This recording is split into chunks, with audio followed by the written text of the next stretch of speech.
All right, so I kind of just hit on Berlin a little bit. Berlin is going to basically be, as I stated here, an island of democracy surrounded by a sea of communism. And here's basically what I mean. So this is the map that you just looked at. This is the country of Berlin, or I'm sorry, the country of Germany that we just saw on the previous slide. And again, I mentioned right here this white section.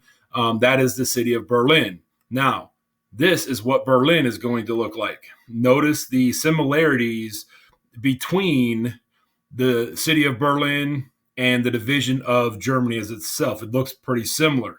Um, so this is what the city of Berlin actually looked like. It is also divided into four sections. Again, you can really think of it as two, basically east and west. Um, you've got a couple of bases here that are going to come up, especially the Tempelhof Air Base there in the American sector. That's going to pop up in some more detail here on the next slide.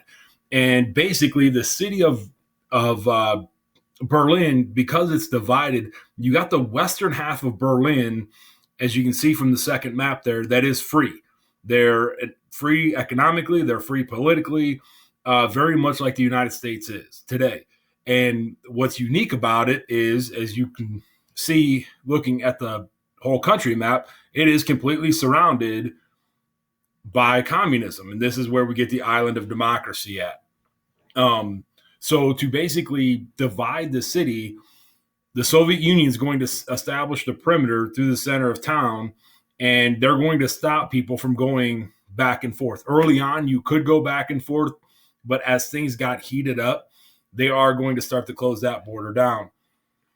As you can imagine, you're not going to want to have all your rights taken away. So there really wasn't an issue, obviously, with people trying to get from Western Berlin into Eastern Berlin.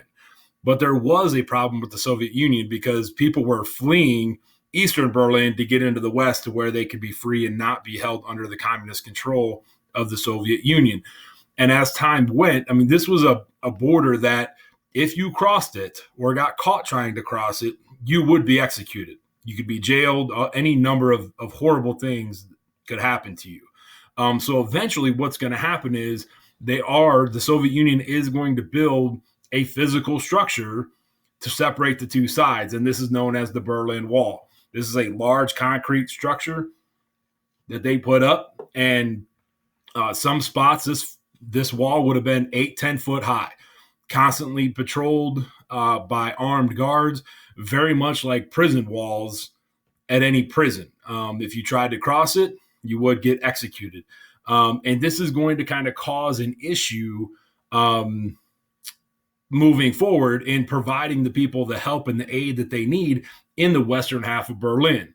Because there is going to be a power struggle, because obviously Stalin, he wants all of Berlin and he's going to try to get it. And we're going to talk about that on the next slide.